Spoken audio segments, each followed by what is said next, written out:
역사 속 미스터리 19 8일 공개. 미스터리 파란 눈의 의열단. 1919년 약산 김원봉의 주도로 결성된 항일 비밀 결사 단체 의열단. 그런데 조선의 독립을 열망했던 의열단원 중 헝가리인 마자르란 인물이 있다는 걸 아십니까? 세상에 의열단에 헝가리인이 있었다고요? 네. 아니 항일 투쟁에 왜 헝가리인이 들어오죠? 우리에겐 다소 생소하지만요. 만약 마자르 그가 없었다면 우리나라 독립운동의 역사가 바뀌었을지도 모릅니다. 무장 독립운동을 지향했던 의열단에게 가장 중요한 투쟁의 수단은 폭탄이었습니다. 하지만 불발탄이 너무 많아. 제대로 된 폭탄을 만들 수 있다면 좋을 텐데. 그런데 이때 의열단 앞에 나타난 폭탄 제조 전문가 바로 마자르였습니다. 내 기술이 조선의 혁명운동에 도움이 된다면 기꺼이 동참하겠어. 마자르는 암살용, 파괴용, 방화용 등 각종 고성능 폭탄을 제조. 그리고 서양인이었던 마자르는 비교적 일제의 감시를 피하는 데 유리했기에 폭탄을 운반하는 위험한 역할까지 맡으며 의열단의 의거에 큰 공을 세웠습니다. 아니 의열단 일이 없다고 생각했을 거 아니야. 그쵸. 너무 생김새가 다르니까. 네. 근데 이제 의문이 드는 건 뭐 우리나라 사람도 아니고 도움을 줬다라는 게 이게 굉장히 그 정체가 그분의 정체가 뭔지가 궁금해요. 알려진 바에 따르면 마자르는 원래 타국에서 독립운동가 이태준과 인연을 맺었고요. 자신의 폭탄 제조 기술을 바탕으로 의열단에 도움을 주기로 약속했었다는데요. 그런데 마자르가 의열단에 합류하기도 전에 이태준이 사망. 그럼에도 불구하고 마자르는 수소문 끝에 의열단과 접선해 조선의 독립을 위해 맹활약했습니다. 와. 죽음까지 감수했던 그의 선택. 그 이후로는 세상을 떠난 친구와의 약속 혹은 조국 헝가리와 유사했던 식민지 조선을 안타깝게 여겨서요. 의열단의 항일 투쟁을 응원했던 게 아닐까 추측만 할 뿐 여전히 의문으로 남아있는데요. 뿐만 아니라 사실 마자르라는 그의 이름조차 가명으로 추정. 사진 한 장조차 남아있지 않아서 그 후에 그의 행적이나 신상 또한 여전히 베일에 가려져 있습니다. 자기 이름도 속여가면서 자기랑 관계도 없는 나라의 독립을 위해서 목숨을 걸고 싸웠다는 게 믿기지가 않네요.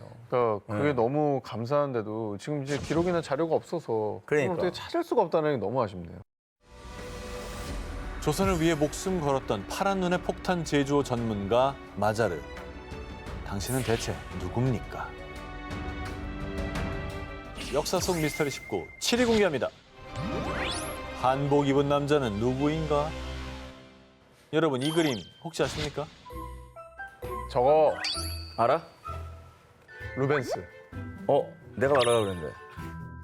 루벤. 아니야. 아니 되게 유명한 사람. 되게 유명한. 되게 유명한 사람이 엄청 유명. 우리가 길 가는 사람들 물어보면 다 아는 화가야. 레오나르도. 자, 이 그림은 바로 아 누구지? 17세기 바로크 미술의 거장 페테르 파울 루벤스의 작품입니다.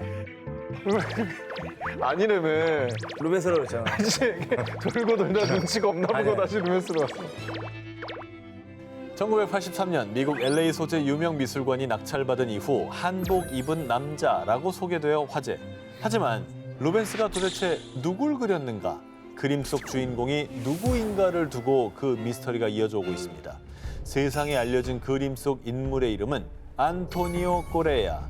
이탈리아 상인 프란체스카 가를레티의 여행기 나의 세계 일주기에 따르면 일본에 끌려가 이탈리아 상인에게 구해진 조선인이 등장하는데요. 와. 이 조선인이 바로 안토니오 꼬레아이고요.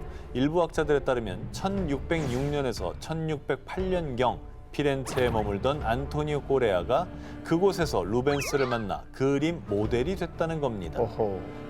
그리고 그림 속 복식을 잘 보면 우리의 조상들처럼 상투를 틀고 있죠. 옷 역시 조선시대의 천릭과 유사합니다. 그래서 많은 학자들이 안토니오 꼬레아는 조선인이다라고 주장했습니다. 조선시대 의복이 그대로 다 들어가 있네요. 네. 그 시절은 사실 유럽에 조선의 복식을 한 조선 사람들이 몇 명이나 있었을까요? 그런데 한 네덜란드 교수에 따르면 루벤스의 재단화 프란시스코 하비에르의 기적과 익명의 작가가 그린 중국인 이풍의 초상화 두 그림 속에 등장하는 중국 상인 이풍이 진짜 주인공이라고 주장. 안토니오 코레아가 아닐 가능성이 대두됐는데요. 하지만 루벤스의 그림 속 인물을 두고 동인도 회사 출신의 조선인, 조선의 양반, 제2의 조선인일 가능성, 여전히 다양한 추측을 제기하고 있습니다. 아니 근데 뭐 다양한 추측들이 있는데 정체는 무엇이었을까가 너무 궁금하네요. 그러니까. 예. 이 옆에서는 써놓지 누구라고. 아, 예. 조선인이 만약에 맞다면은 어떤 경로로 간 걸까도 굉장히 그러니까요. 궁금하긴 해요. 그러니까요. 그 저 정도면 관직이 좀 있는 사람일 텐데. 그림 속에서 우리를 쳐다보고 있는 남자, 그리고 그 남자를 그렸을 루벤스. 그 남자가 누구인지는 루벤스와 그림 속 인물만 알고 있을 겁니다. 역사 속 미스터리 19 6위를 공개합니다.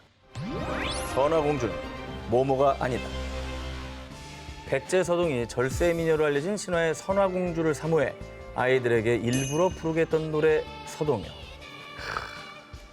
선화 공주님은 남몰래 사귀어 맞둥 도련님을 밤에 몰래 안고 갔다. 서동은 백제 무왕의 어릴 때 이름입니다. 백제 서동과 신라의 선화공주의 국경을 초월한 러브스토리는 서동설화로 전해지며 지금도 많은 이들에게 감동을 선사하고 있는데요. 그런데 선화공주가 사실은 실존 인물이 아니라는 주장이 있습니다. 아니 근데 실제로 결혼을 해서 왕비가 됐잖아. 삼국유사에서 소개하고 있는 서동설화에는 백제 왕비가 된 선화공주가 무왕에게 간청해 미륵사를 세웠다고 서술돼 있죠. 실제로 미륵사가 존재하기 때문에 선화공주 또한 실제 인물이었을 거라고 추측을 했는데요. 그런데 2009년 선화공주가 실존 인물이 아니라는 의혹을 증폭시키는 증거가 발견됩니다. 미륵사지 서석탑 해체 복원 과정에서 639년 무왕의 왕후이자 좌평 사택적덕의 딸이 지은 절이라고 각자된 사리봉안기가 발견된 것이죠. 그러니까 미륵사를 세운 사람이 우리가 알고 있던 신라의 선화공주가 아닌 백제 토착 귀족이었던 좌평 사택적덕의 딸이라는 내용이었습니다. 그러면 이 존재 자체를 허구라고 단정을 해야 되는 건지 아니면 뭐 왕비가 여럿이 있었다든지 이런 여러 가지 생각을 할 수 있다는 거죠. 게다가 선화공주에 대한 기록이 삼국유사에는 남아있지만 정사로 통하는 삼국사기엔 전무합니다. 그것도 좀 이상하지 않나요? 그렇죠. 실제 선화공주는 신라 왕의 딸이 아니라 그보다 신분이 낮은 신라 귀족 또는 익산 지역 호족의 딸일 가능성이 있으며 신분과 국적 세탁을 위해 설화의 극적 요소가 강조됐을 것이라는 주장이 제기되기도 했는데요. 저는 저 얘기들을 봤었어요. 그래서 신라의 지방 변방에 있는 귀족의 딸일 것이다. 왕이 아니라. 네네네. 근데 어쨌든 움직일 수 없는 증거들이 이렇게 나왔는데 우리가 알던 거랑 다르잖아요. 그러니까 이게 진실이 뭐냐는 걸 계속해서 우리 따질 수밖에 없다는 거죠. 그렇죠. 그런데 지난 2018년 익산 쌍릉의 대왕릉에서 무왕의 것으로 추정되는 유골과 함께 부장품으로 신라 토기가 발견. 바로 옆 소왕릉의 주인이 선화공주 아니냐며 그녀의 실존 여부가 또다시 주목을 받았습니다. 하지만 소왕릉은 도굴당한 상태라 명확한 단서를 찾지 못했고요. 여전히 선화공주의 존재는 수많은 논란과 쟁점을 남기며 미스테리로 남아있습니다. 근데 신라의 것이 나왔다고 해서 무조건 신라 사람이라고 하기도 좀 애매하고 저때 교류가 있었으니까 내가 즐겨 사용했던 것들을 같이 묻었을 수도 있고. 허구의 인물이라면 왜 저런 허구를 그래도 왕이 언급되는 스토리까지 만들 수 있다는 건 사실 왕이 용인하지 않는 한 있을 수 없는 일이거든요. 그렇죠. 이 무왕의 애틋한 사랑 이야기 속 선화공주. 과연 그녀는 누굴까요? 정말 누군가 만들어낸 상상 속 인물인 걸까요? 역사 속 미스터리 19 5위를 공개합니다. 을지문덕, 당신은 누구십니까? 여러분, 을지문덕 장군 하면 흔히들 수공으로 수나라의 대군을 물리친 살수대첩의 명장으로 기억하실 텐데요. 그 외에 다른 거 알고 있는 거 있습니까? 을지가 성이죠. 네. 을지로 이런 얘기 하지 마시고요. 그 정도 압니다. 살수대첩 말고 아는 게 없죠. 진짜 없어. 실존 인물이 아니라는 얘기도 있어 그래가지고. 진짜? 너무 없어가지고. 이렇게 우왕좌왕하시는 게 어떻게 보면 당연합니다. 왜냐?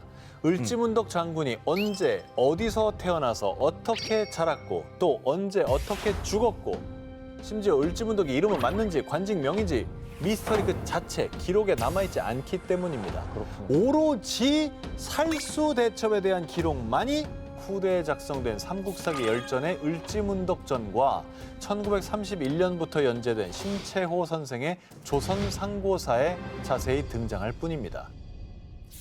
삼국사기에 따르면 을지문덕은 그 계보가 상세하지 않다로 미스터리하게 시작합니다. 612년 고구려 영양왕 23년 수나라는 당시 100만 대군을 이끌고 평양성으로 쳐들어왔습니다. 하지만 을지문덕은 거짓 항복 작전을 반복하며 수나라 군사들을 지치게 만들었고요. 수나라 장군 우중문에게 보낸 시 여수장 우중문 시까지 기록돼 있습니다. 그리고 을지문덕 장군은 수나라의 30만 별동대를 살수 지역으로 유인한 뒤 항복하는 척하고 안심시켜서 때가 되었다. 공격하라! 수나라 대군을 물리쳤는데요. 하지만 살수대첩을 끝으로 613년 이후 그에 대한 기록은 정말 미스터리하게도 말끔하게 사라졌습니다. 아니 시까지 기록에 있는데 왜 역사에는 저분이 없는 거예요? 그러니까요. 거의 이순신 장군의 버금가는 명장인데 그러니까 저 기록만 남아 있을 수가 있다는 건가요? 혹시 을지문덕 장군이 반역했던 게 아닐까요? 아, 그런 추리도 있습니다. 영양왕 입장에서는 무섭거든. 자, 을지문덕 장군의 미스터리한 행적을 두고 학자들은 다양한 추측을 제기했는데요. 을지라는 글자를 두고 과거 만주, 몽골에서 거주했던 선비족 중에 을지 씨와 비슷하다며 선비족 계통의 귀화인이라고 추측했는데요. 그리고 혹자는 연개 소문의 쿠데타 이후 반대편에선 을지문덕 장군이 기록 말살형을 당한 것이 아니냐라는 그렇지. 추측을 제기하기도 했지만 여전히 미스터리로 남아 있습니다. 이긴 내 얘기만 남겨놓고 그 장군에 대한 얘기는 별로 안 써놓은 거네. 다 지워버린 거네. 그러니까 그것만큼은 지울 수 없었기 때문에 남겨놨을 것 같아요. 그렇죠. 살수대첩 이거는 뭐 어떻게 빼박이. 움직일 수가 없잖아. 음. 을지문덕 장군 덕분에 이겼다는 거. 나라를 구한 명장 을지문덕. 우리가 모르는 역사 속 그의 다른 삶은 어땠을까요? 역사 속 미스터리 19 4위 공개합니다. 모모 부대가 실존했다. 조선 최대 전쟁. 임진왜란 당시 왜적들은 혼비백산 도망치게 만든 막강 특수부대가 있었다고 하는데요. 1599년 왜군이 철수하면서 명나라 14만 대군이 본국으로 귀환하는 장면을 그린 천조장사 전별도입니다. 그림 중 의아한 모습이 눈에 띄지 않으신가요? 뭐야? 사람이에요? 저게 뭐예요? 늑대야? 원이네, 원숭이 원자. 원병이 뭐야? 원숭이 병사. 혹성 탈출. 에? 원숭이 병사 300명 있었대. 그림 속의 깃발을 보시면 원병 300이라고 적혀 있죠. 이게 바로 300명의 원숭이 병사를 뜻한다고 합니다. 날렵한 사람들을 요즘엔 뭐 그런 표현하면 안 되는데 이제 동물에 빗대가지고. 원숭이 같은 아니, 어떤 날렵한 체구. 날렵하다. 10여 년 전 천조장사 전별도가 세상에 알려졌을 때만 해도 원병이 실제 원숭이 아닌 원숭이처럼 동작이 민첩하고 재빠른 병사라고 생각했습니다. 하지만 이중환의 택리지 그리고 임진왜란을 가장 자세하게 서술했다고 평가받는 의병장 조경남의 난중잠록 또 여러 문헌들에서도 원숭이 부대를 직접적으로 묘사하는 구절들이 발견. 명나라의 양호는 원숭이 기병 수백 마리를 데리고 소사하 다리 아래 들판이 끝나는 곳에서 매복하게 하였다. 군사 가운데 초원 4마리가 있어 말을 타고 다루는 솜씨가 사람과 같았다. 몸뚱이는 큰 고양이를 닮았다. 아니 저 보니까 100% 원숭이인 게 뭐냐면 팔이 너무 길어. 이거는 사람을 비유한 게 아니라 원숭이야. 그냥 원숭이야 쟤네. 아직까지도 역사학계에서는 원숭이 병사에 대해 원숭이처럼 민첩한 사람일 것이라거나 원숭이 탈을 써서 변장한 병사들일 것이라는 등 의견이 분분. 원숭이 병사에 대한 존재는 여전히 미스터리로 남아 있습니다. 임진왜란 때 활약했다는 명나라 300명의 원숭이 병사들. 과연 그 실체는 무엇이었을까요? 역사 속 미스터리 19 2위를 공개합니다. 조선시대 잇따른 죽음의 범인은 병자호란 직후의 조선시대 나라가 큰 혼란에 빠졌을 때 민심이 더욱더 흉흉해지게 된 기이한 사건이 있었습니다. 그 얘기 들었어? 어젯밤에 옆집 돌쇠가 죽었다며?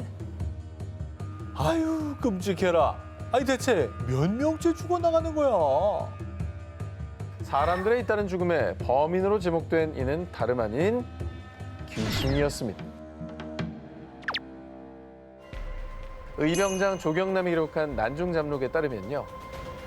인조 15년 7월 한양에 요귀의 변이 있어 밤마다 임가에 소리를 내며 출입하며 사람들이 가위에 눌려 죽는 일이 많았다. 회회 하는 소리를 낸다는 일명 회회 귀신이 출몰. 이는 난리에 죽은 원통한 귀신들로 주로 비 오는 밤에 나타나 사람들을 가위에 눌리게 죽인다는 소문이 돌았고요.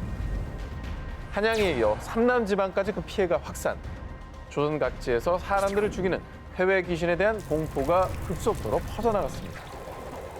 야, 이거 뭐 그냥 소문으로 끝난 게 아니라 실제로 가위에 눌려 죽은 사람이 있다니까. 그게 정말 귀신의 소행인가? 그건 말이 안 되잖아요, 근데.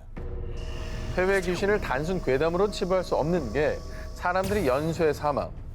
혹시 누군가가 자신의 살인을 회외 귀신 괴담으로 포장해 실체를 감췄던 건 아닐까 하는 의혹이 드는데요.